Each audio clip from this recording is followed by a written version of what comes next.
屋崙 A's 棒球隊喺舊年底希望將球場搬到去 Fremont 嘅 Warm Springs 一處嘅空地，但係受到當地商家嘅反對。陳清梅報導。呢片位於680同880公路之間 Warm Spring Boulevard 上面嘅空地，就係屋崙 A's 向 Fremont 市府提出興建球場嘅地點。附近居民大多數係亞裔，佢哋有好多疑慮。佢會帶俾我哋 Fremont 嘅市民有好沉重嘅負擔，同埋有好深遠嘅影響。對於民生方面，係對於交通，我哋驚會造成交通擠塞啦。咁治安方面，我哋係而家已經係唔夠警力啦。咁就如果多咗個球場，每次打波會多32000個人嚟我哋 Fremont 嘅時候，警察點樣應付呢？Fremont 市長表示，距離定案仲係言之過早。It'll go to the Planning Commission and then ultimately to the Council.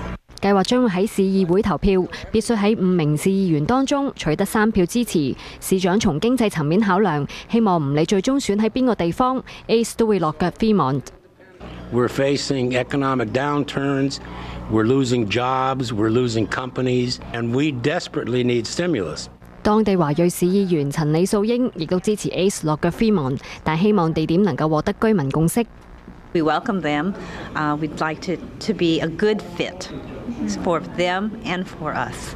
目前有300位憤怒嘅居民組成 Fremont Citizens Network， 反對有關嘅建議。新球場將取名為 Cisco Field。至於球隊係咪改名，仲未決定。A's 亦都評估過其他城市嘅地點，但 A's 東主之一嘅 Keith Wolf 日前接受媒體訪問嘅時候表示，目前 Warm Spring 確實係最佳嘅地點。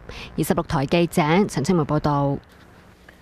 反對 A's 喺 Fremont起球場嘅 Fremont Citizen Network 組織今晚6點半鐘，亦都喺鄰近嘅 Warm Springs 嘅 Weibo 小學嗰度發起抗議活動，有上百個居民出席。咁佢哋嘅訴求呢，就係唔歡迎 A's， 並且要求市政府以公開透明嘅程序審查球場興建案，並且召開大型嘅公聽會接納居民嘅意見。